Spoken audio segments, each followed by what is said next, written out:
ربنا ولا تحمل علينا إسرا كما حملته على الذين من قبلنا ربنا ولا تحملنا ما لا طاقة لنا به واعف عنا واغفر لنا وارحمنا أنت مولانا فانصرنا على القوم الكافرين صدق الله مولانا العظيم.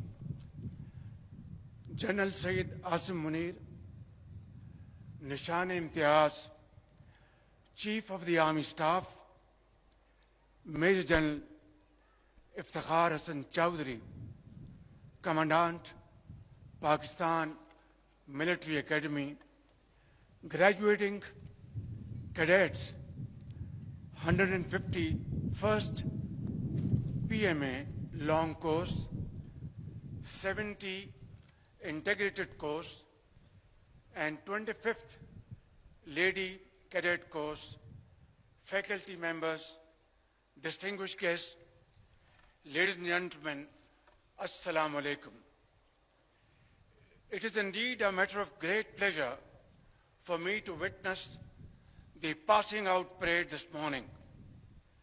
I congratulate the cadets here today on reaching this important milestone in their careers and commend their outstanding display of skill, agility, and youthful exuberance.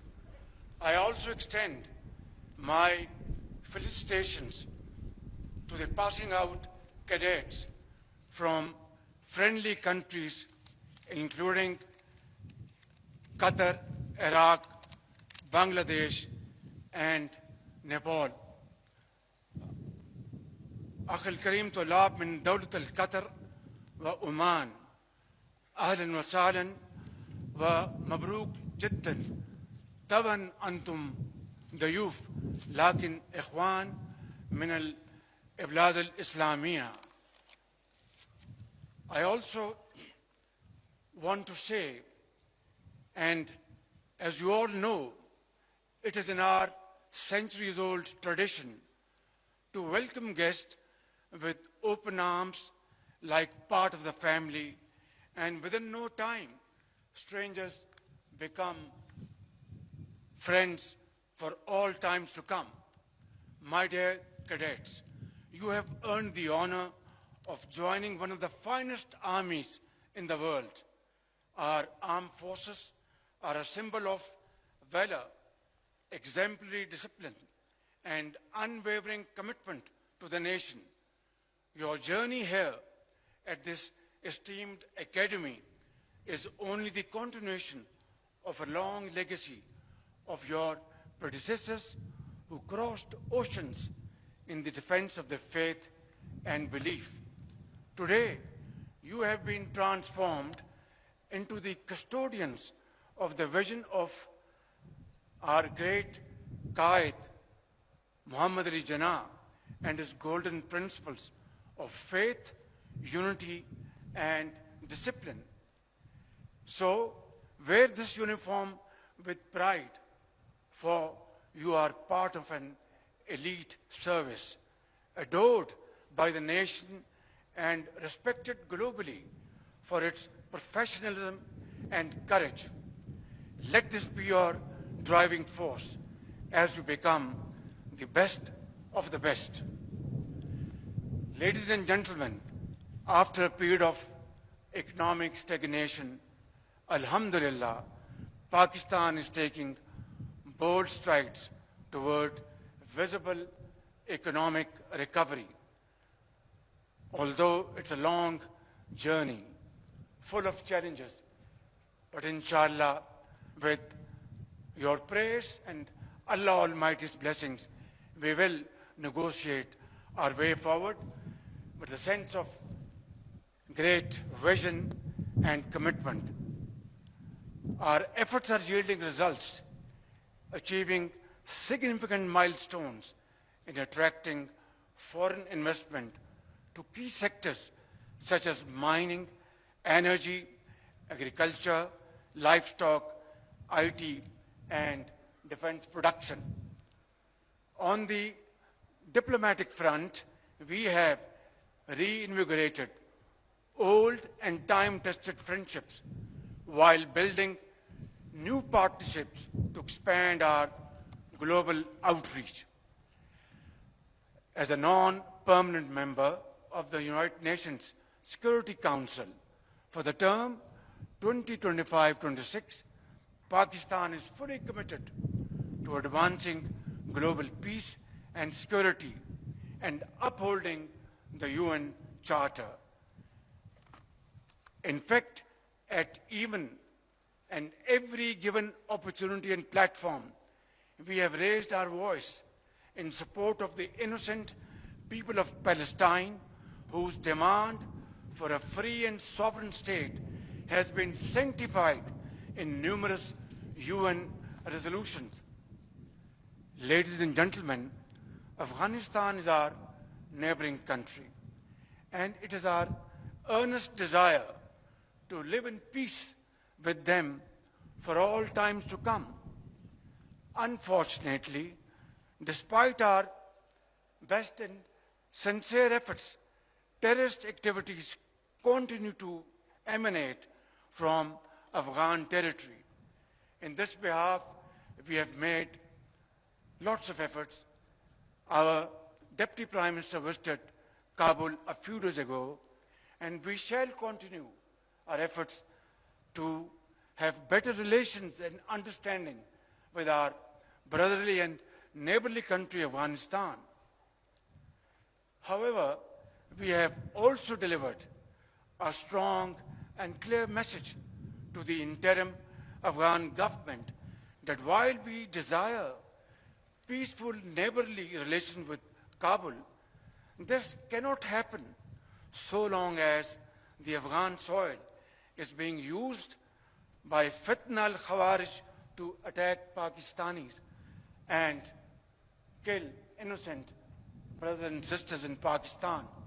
Ladies and gentlemen, I also need to underscore the importance of Kashmir.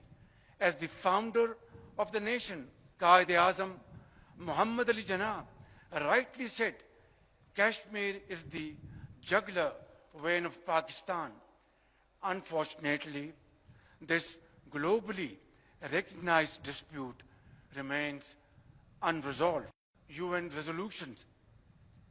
Let there be no doubt, Pakistan shall continue to support the right of self-determination of the Kashmiri people till they achieve their rights through their great struggle and sacrifices. Ladies and gentlemen, India's systemic persecution of its minorities, particularly Muslims and Sikhs, has become more pervasive over the years.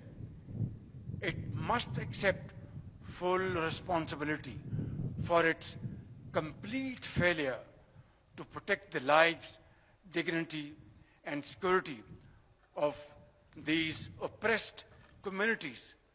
Pakistan, on the other hand, has always condemned terrorism in all its forms and manifestations. As the world's frontline state, that is Pakistan, against terrorism, we have endured immense loss with our 90,000 casualties and economic losses beyond imagination exceeding $600 billion.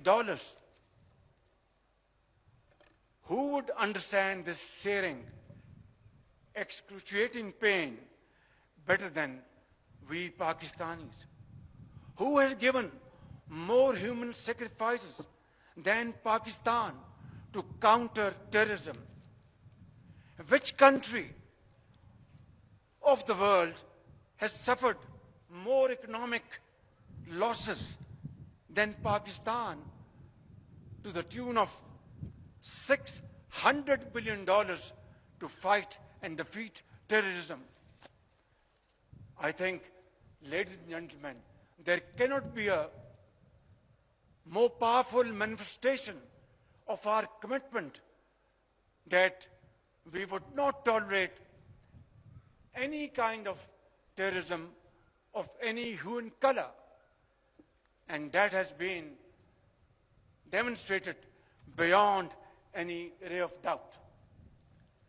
On the contrary, our eastern neighbor continues a pattern of exploitation, leveling baseless allegations and false accusations without credible investigation or verifiable evidence. The recent tragedy in Pahalgam is yet another example of this perpetual blame game, which must come to a grinding halt. And now, continuing with its role as a responsible country, Pakistan is open to participate in any neutral, transparent, and credible investigation. Ladies and gentlemen, I must also mention here that water is a vital national interest of Pakistan, our lifeline.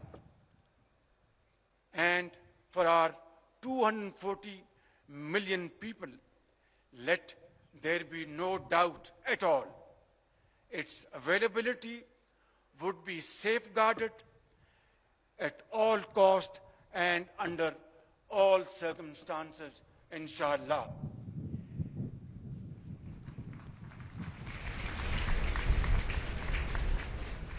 Therefore, any attempt to stop, reduce, or divert